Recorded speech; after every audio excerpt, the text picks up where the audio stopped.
Elizabeth Taylor's 1968 film Boom opened to savage reviews from the critics, and it bombed at the box office. But in more recent years, it has re-emerged as a camp classic. Boom tells the story of Flora Sissy Goforth, the richest woman in the world. She's living in isolation on the Italian coast and dictating her memoirs to her secretary while denying her impending death. Christopher Flanders, played by Richard Burton, is the mysterious stranger who has a reputation for visiting dying wealthy women. He's known as the Angel of Death. Boom is a sensory overload. The extravagant costumes, the overwrought dialogue, the overacting, the astonishingly stylish setting in Sardinia. There's really no other film quite like it, and it raises a very interesting question. Are the cast in on the joke or not? Do they think they're making high art or high camp? Director John Waters has long been a champion of this film. He saw it with Divine, the great drag queen, when it came out. He may have been one of the only people to see this film when it came out. It was such a massive flop. And he was probably the first person to really get this film, and he spent much of the 90s championing Boom. You know, he would go around film festivals and present it as a great failed art movie. After Boom, Elizabeth Taylor made Secret Ceremony with Boom director Joseph Losey. Like Boom, Secret Ceremony is a failed art movie. It confounded the critics when it came out, and it was a total flop. But in its own way, Secret Ceremony is every bit as stylish and bizarre as Boom. Boom and Secret Ceremony represent Liz Taylor's failed art house era. This would prove to be a fascinating coda to her film career. As Elizabeth Taylor was making these movies, the new Hollywood movement was reshaping the industry. A new generation of directors and stars had emerged, and by the mid-1970s, Elizabeth Taylor was winding down her film career. When people think about Elizabeth Taylor now, they tend to think about her immense celebrity, her 2 marriages to Richard Burton, classic films she made like Giant and Cat on a Hot Tin Roof, also her AIDS activism, her perfume empire. But in this video, I'm going to champion her failed art movie era as one of the most fascinating periods in her career. With Boom and Secret Ceremony, she gave us 2 extraordinary films that challenge our expectations of what cinema should be. These films are deeply flawed, unlike her diamond collection, but these films are fascinating because of their flaws.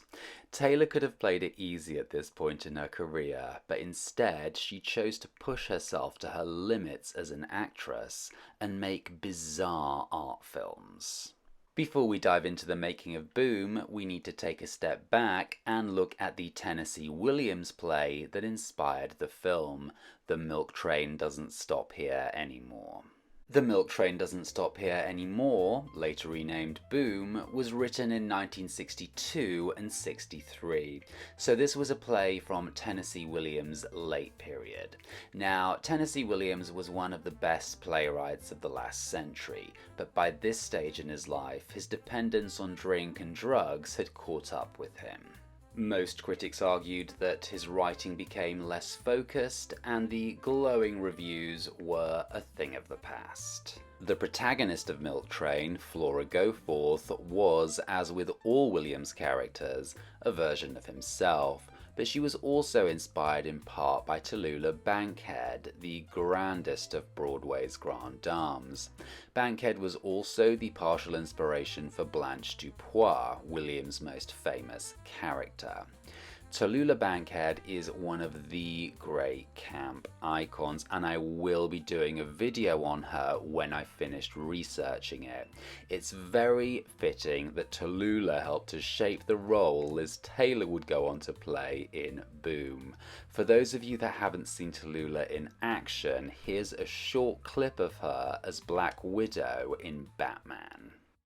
Dear heart, you may be caked and you may be dynamic, but to me you are a crashing bore. So voila. Tallulah Bankhead starred in a Broadway production of Milk Train back in 1964 opposite Tab Hunter of all people, the famously closeted blonde-haired hunk. Now, Tab Hunter would go on to co-star with Divine in John Waters' film Polyester, so you can see the John Waters connection here. And here's a photograph of Tallulah Bankhead and Tab Hunter in the Broadway production of Milk Train. John Waters said that he had the chance to see the play when it was touring before it went to Broadway, so that would have been in his hometown of Baltimore, but his parents didn't take him. He said he likened this to child abuse, but many years later, when he did work with Tab Hunter, he of course asked him for stories about being in Milk Train with Tallulah, and he said that the audience was mostly comprised of gay men who would laugh hysterically every time Tallulah Bankhead spoke. Milk Train proved to be a massive flop on Broadway, and it must have been quite embarrassing for Tallulah Bankhead as the show closed after just 5 performances. Director Joseph Losey was tasked with bringing this difficult play to the big screen. He originally intended to cast Sean Connery as the male lead, and although Sean Connery showed up for some read-throughs, it didn't really go anywhere, so the project stalled once again. John Heyman, who was the producer of the film, was also the agent to Elizabeth Taylor and Richard Burton. He knew that Elizabeth Taylor wanted to do another Tennessee Williams role after she had had so much success in Cat on a Hot Tin Roof, and so he asked the battling Burtons to come on board. They said yes. The fact that they were each offered over $1 million for their performances may have been an incentive. They lived incredibly extravagant lives, and someone had to pay for all those diamonds. Katharine Hepburn was offered the role of the Witch of Capri, but she turned it down, and she said that she was insulted to have been offered it. Hepburn managed to get all of the dignified older women roles in those days, rather like Meryl Streep does now. Katharine Hepburn and Elizabeth Taylor had co-starred together along with Montgomery Clift back in 1959 in Suddenly Last Summer, another Tennessee Williams adaptation. This one was very successful. Unlike Boom, it's not considered to be a camp classic that you enjoy in the spirit of bad taste. It's considered to be a really good film, and I think that is a fair assessment. It still stands up today. It's worth watching. And so you can see why they were trying to get Taylor and Katharine Hepburn back together in a Tennessee Williams adaptation. Katharine Hepburn did not want to go there. It was not the right kind of role for her. In a wonderfully bizarre twist, Noel Coward took on the role of the Witch of Capri, even though it was clearly written for a woman. Then again, many people would argue that Tennessee Williams' female characters are essentially gay men because they're so autobiographical. So Coward initially turned it down, but the offer of $75,000 for 2 weeks' work proved to be convincing enough. Incidentally, Noel Coward had seen the original Broadway production of Milk Train, and he thought it was so awful he walked out. So you can see why he was reticent to do this film. The bitch would have me over here at high tide, so I should get up there looking like a bit of seaweed. The arrival of Noel Coward as the Witch of Capri on the shoulders of some man leading him up a staircase is one of the many WTF exclamation point moments in this film. The sea's full of medusas, you know, those giant jellyfish that sting. One of them got me today. Ah, what did he do with you, or would you rather not say? Quite a daring gay reference there for 1968. Taylor and Burton arrived on set in Sardinia, drunk and screaming at each other. They very much lived up to their reputations as the battling Burtons of legend. Burton referred to their relationship as le scandal. No celebrity couple had ever received more press coverage. And that's not hyperbole, by the way, it is a statement of fact. No celebrity couple had come close. It's not much of a stretch to say that Taylor and Burton ushered in the celebrity culture we know today, along with the rise of the paparazzi. So, as we've already established, Taylor and Burton arrived on set drunk and proceeded to have a massive row. The following morning, Burton said to the director, "I understand, Losey, that I behaved rather badly last night." And Losey said, "I don't know whether you do or not," as in, you were too drunk to remember.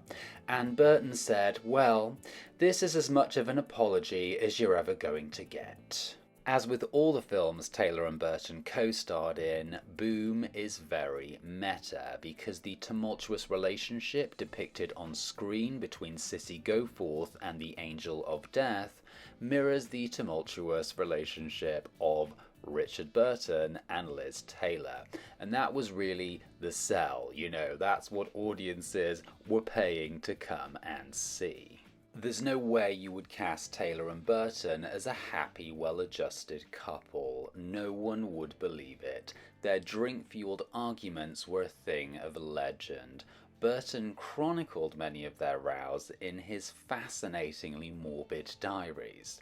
A couple of years after they made Boom, they gave an interview to 60 Minutes. They were asked about the famous rows, and this is what they had to say. What about all these rows? You can't pick up a movie magazine or anything about Liz and Dick battling? No, I must say we enjoy fighting. I think that fighting with somebody you love and are really sure of, and if you're really sure of yourself in your love, I think having a fight, an out-and-out, outrageous, ridiculous fight, is one of the greatest exercises in marital togetherness. I think especially if you have no really weak points. Oh, I see. You see, you do not attack the weak points. They're perfectly obvious in Elizabeth and myself. So when I insult Elizabeth, which I frequently do, I do not attack that soft spot in the underbelly.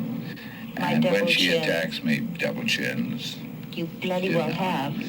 Yeah, she's got a slightly fat belly. I never use I've got his pock marks, Well, we can attack those things, but they're superficial. No, the ethics in You're more vulnerable, I'm sure, on other things than that. Well, yes, I am, yeah. On the set of Boom, the Burtons were drinking vodka, straight up on ice in a tall glass. They would start drinking at noon. Okay, there was a guy on set whose job was to ensure that Elizabeth Taylor's vodka glass was full at all times. Can you imagine getting that gig? Well, Bette Davis sometimes had an ashtray holder to follow her around on set and collect her discarded cigarettes, so this wasn't so unusual in Hollywood. It's no exaggeration to say that the Burtons were sozzled as they were filming Boom. If you've seen the film, this won't be surprising to discover. Burton was more of a functioning alcoholic, as long as he could keep his temper in check, but Taylor would get visibly drunk. I don't think it's much of a stretch to describe her as visibly drunk during some of her scenes in Boom. Tennessee Williams was no better. He was on set to, in theory, make tweaks to the script as and when needed, but as Losey later said, Williams was so stoned at this point in his life he was only good for about 4 hours of the day. Williams was so stoned, in fact, that he couldn't tell Taylor apart from her stand-in, so you can imagine the scenes. This is the opening line of the film, and it really sets the tone for the rest of Boom. Pain. Injection.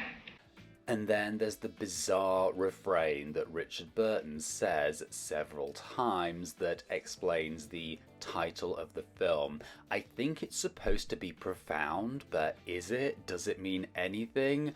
I'm really not sure, but it's pretty amazing.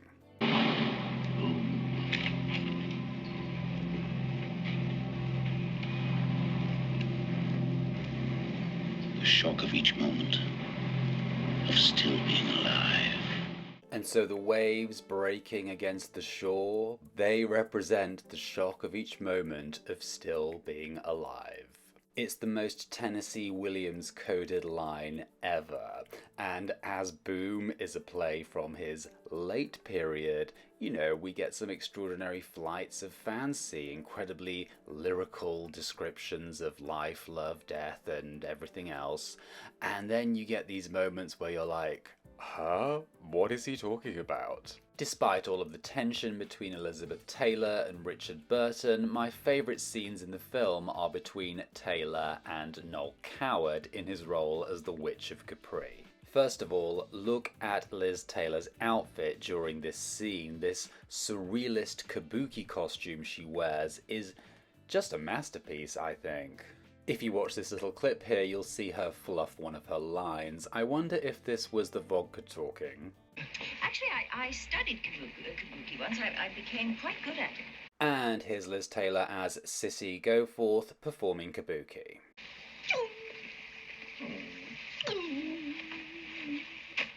Sissy Goforth and the Witch of Capri have this bizarre dinner on the terrace where they exchange increasingly savage pleasantries and muse on the nature of life and death, and then the Witch of Capri warns her about the Angel of Death. That's the attractive stranger played by Richard Burton. In Mad Pilgrimage of the Flesh, probably the definitive biography of Tennessee Williams, John Lahr says this about Sissy Goforth's relationship with the Angel of Death. Mrs. Goforth's indifference to others ensures her isolation. She exudes an epic ennui comparable to Tennessee Williams. At the same time, the dying diva longs for and fears Chris's life-giving touch. It's that classic tension between wanting to form a romantic connection with somebody, but also fearing it. And as Mrs. Goforth is dying, Chris, or the Angel of Death, is really her last chance for romance. And then we have the iconic moment where Mrs. Goforth pushes the X-ray machine off the cliff. As she's dying, I guess this represents some kind of defiance in the face of death, or whatever. In the scene where Flora Goforth discusses her many husbands, Joseph Losey noticed that Taylor was playing her part in a very heavy, overbearing way. And Losey said to her, look, this scene is supposed to be funny. And she said, what's so funny about it? And Losey said, well, it's the story of your life, so you ought to understand it. As in, it was a story about this woman who'd had many husbands, etc. And Taylor said to him, I don't happen to think that the story of my life is very funny. And it's this, I would argue, that elevates Boom to the highest levels of camp, because Liz Taylor is not playing this part for laughs. She's not hamming it up. She's playing it deadly seriously, but it comes off as so over the top and so ridiculous, so excessive, and that is the essence of camp. John Waters and Divine saw the film when it came out. They were perhaps the first two people to truly appreciate it, and this was John Waters' assessment of Elizabeth Taylor's performance. Elizabeth Taylor's performance is staggering in it. Just watch her performance, and it really influenced the Divine and I. We used to watch this all the time when we were young. And I finally met Elizabeth Taylor. I went to her house to a cookout. And I think I was invited because her staff, she has an all-gay staff, and they like my work. I think that's why I got invited. So I walked in and I said to Elizabeth Taylor, oh, I love Boom. And she said, that's a terrible film. She got really angry at me and thought I was insulting her, which I really got upset. I thought she was going to throw me out. And she looked like Divine, kind of, And I don't mean that badly, because Elizabeth Taylor was Divine's idol.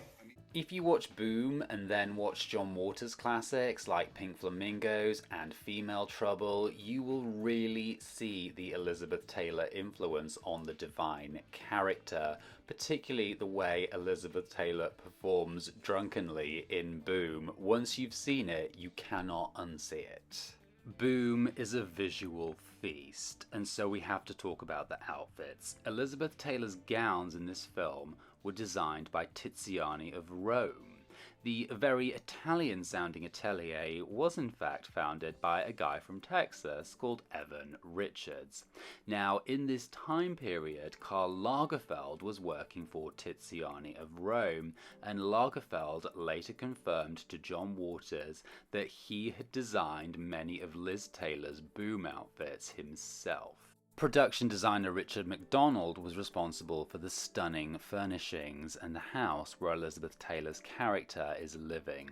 And this little detail I just love. Taylor and Burton enjoyed the house in Sardinia so much, they asked if they could buy it. McDonald and the director had to explain to them that, you know, it was a film set, so it wasn't exactly fully kitted up as a house, so it wasn't livable. Eventually they were convinced not to buy the house, but when you watch Boom, you will see what they had in mind. I mean, if you had as much money as they did, you'd be like, damn, I am buying this house. It is stunning. Every shot in the house looks like it could be a Vogue photo shoot. Now, up until 1967, Elizabeth Taylor was one of the biggest box office stars in the world, as the New York Times reported in this article, just as Boom was released. But the release of Boom would change that. Boom was savaged by the critics, and it was a catastrophic failure at the box office. This is one of my favourite hostile reviews of Boom from the Atlanta Journal. I'll read you an extract. Noel Coward is incredibly bland, almost senile. Miss Taylor raves, staves, wobbles and whimpers as the goofy Madame Goforth, and occasionally succeeds in resembling a Lenny Bruce impersonation of Betty Davis. One of the few people to give Boom a positive review when it came out was Tennessee Williams himself. In this interview with the Los Angeles Times, he actually said that Boom was the best film adaptation of one of his plays he had ever seen. So apparently Boom is even better than Streetcar Named Desire, starring Marlon Brando and Vivien Leigh. You know, the legendary film that launched Marlon Brando as a major star. I'll let you watch Boom and then Streetcar and decide for yourselves. Both Elizabeth Taylor and Richard Burton made a lot of movies. As we've already established, they lived incredibly lavish lifestyles, they lived somewhat beyond their means, and so they always needed to go back to Hollywood and make new movies so they could continue to pay their vast outgoings. After the failure of Boom, Richard Burton made Where Eagles Dare. Now, that film was a massive box office hit and it made him a lot of money. But Liz Taylor had clearly caught the art house bug, because after the failure of Boom, she went straight back to work with Joseph Losey on the film Secret Ceremony.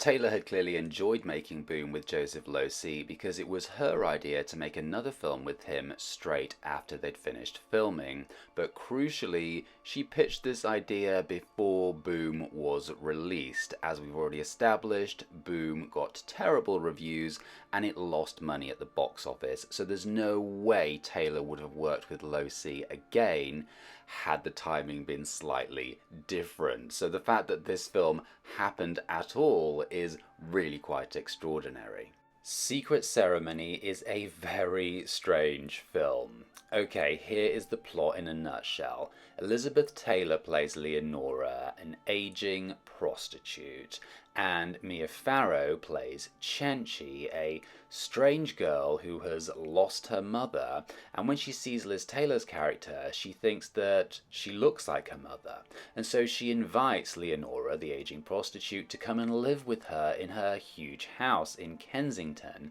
and there they live out this bizarre fantasy, I guess that's the secret ceremony of the title, whereby Elizabeth Taylor's character pretends to be her mother. Okay, it's very weird. Young lady, you go to your room at once. He touched me. There's also a subplot with Cenci's stepfather, played by Robert Mitchum, and there are clear implications of, I have to be very careful what words I use on YouTube, there are very clear implications that he has interfered with her. This will lead to a bloody showdown towards the end of the film where Elizabeth Taylor's character confronts the stepfather. We also have Cenci's conniving aunties, played by Pamela Brown, and the legendary Shakespearean actress Peggy Ashcroft. These conniving aunts only seem to be interested in Cenci's estate, and they rifle through her departed mother's clothing, wondering which fur coats they might be able to snag for themselves. There's also a hint of lesbianism, shocking I know. We see Leonora and Cenci in the bath together, and there are multiple scenes where they are in bed together, so Losey is implying that there may be a sapphic undertone to their relationship. Secret Ceremony and Boom are both movies about an intruder going into an enclosed space. They are also failed art films by Joseph Losey starring Elizabeth Taylor. What can I say about Secret Ceremony? I actually love this film. Even by the standards of our own time, it is really quite disturbing. It's also aesthetically stunning. Just as a portrait of London in the 1960s, what a time capsule. And it's one of those films where the house where it's set becomes, well, it really becomes the third star of the film alongside Elizabeth Taylor and Mia Farrow.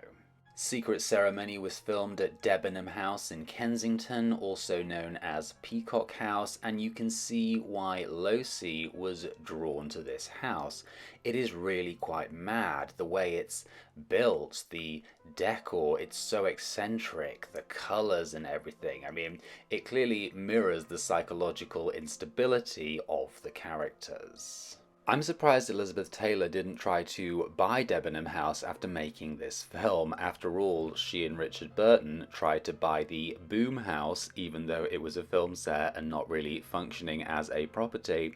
But who knows, maybe she just found Debenham House to be too strange and bizarre. Anyhow, if you're ever passing through Kensington, do go and check it out. In her 1992 article for Penthouse magazine, Camille Parlier had this to say of Elizabeth Taylor in Secret Ceremony. One of the most spectacular moments of my movie-going career occurred in college as I watched Joseph Losey's bizarre Secret Ceremony. Halfway through the film, inexplicably and without warning, Elizabeth Taylor, in a violet velvet suit and turban, suddenly walks across the screen in front of a wall of sea green tiles. It's an overcast London day. The steel grey light makes the violet and green iridescent. This is Elizabeth Taylor at her most vibrant, mysterious and alluring, at the peak of her mature, fleshy glamour. This vivid, silent tableau is for me one of the classic scenes in the history of cinema. Camille Parlier, as ever, not pulling her punches. Incidentally, Taylor and Burton's latest biographer, Roger Lewis, echoes her view in his brilliant book, Erotic Vagrancy.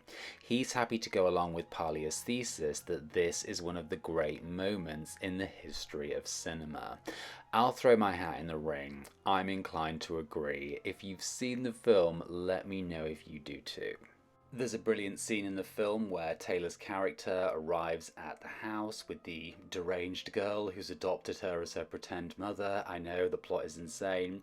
And Taylor's character is obviously really hungry, and so she has breakfast, and the camera just lingers on her as she wolfs down loads of food. It's like a scene from a silent movie. There's no dialogue in it. It's just the camera caressing Elizabeth Taylor as she eats food. I think this is really interesting because there was a lot of innuendo in the press at the time about Elizabeth Taylor being fat, and this, image of this great glamorous leading lady just wolfing down loads of food. It really goes against what a leading lady is supposed to do on the screen. The New York Times review of Secret Ceremony by film critic Roger Greenspun was pretty damning. Greenspun reserved most of his venom for Elizabeth Taylor. I'll read you a few extracts. As for the inadequacy of Elizabeth Taylor, it approaches sublimity in her misreading of every line. Ouch. Okay, I'm going to read you another extract here. Taylor is a bad actress, but for most of the film she is called upon only to be a bad actress, out of touch with an environment that seems especially designed to attract and then to confound and disorient her.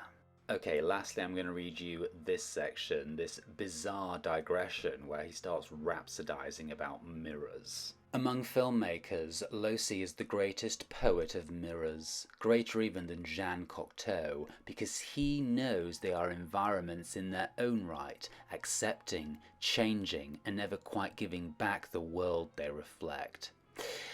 Oh, piss off, is what I thought when I read this. I mean, this guy just sounds like a frustrated writer. Maybe he wants to be a great novelist as opposed to writing film reviews, and he takes himself very seriously, and he's terribly high-minded, and that's okay. But for guys who are like this, kind of pretentious, they see a hugely successful mainstream film star like Elizabeth Taylor, particularly with the tabloid aspect of her relationship with Richard Burton, and instinctively, someone like Roger Greenspun is gonna hate Elizabeth Taylor, because how could they feel any other way? Fast forward a couple of years to 1970, and Richard Burton wrote this in his diary. Nobody, but nobody, will pay us $1 million a picture again for a long time. I've had 2 financial disasters, Staircase and Boom, and Elizabeth, Boom, and Secret Ceremony. We are temporarily out in the cold and fallen stars. We haven't, of course, fallen very far. We could doubtless still pick up $750,000 a picture, which ain't chicken feed. Like Boom, Secret Ceremony was a flop, and the films Liz Taylor made in the 1970s failed to light up the box office, so, by the end of that decade, she no longer saw herself as a full-time movie star. So, what is the legacy of Boom and Secret Ceremony today? Well, as we've already established, John Waters worked very hard to elevate Boom to camp classic status.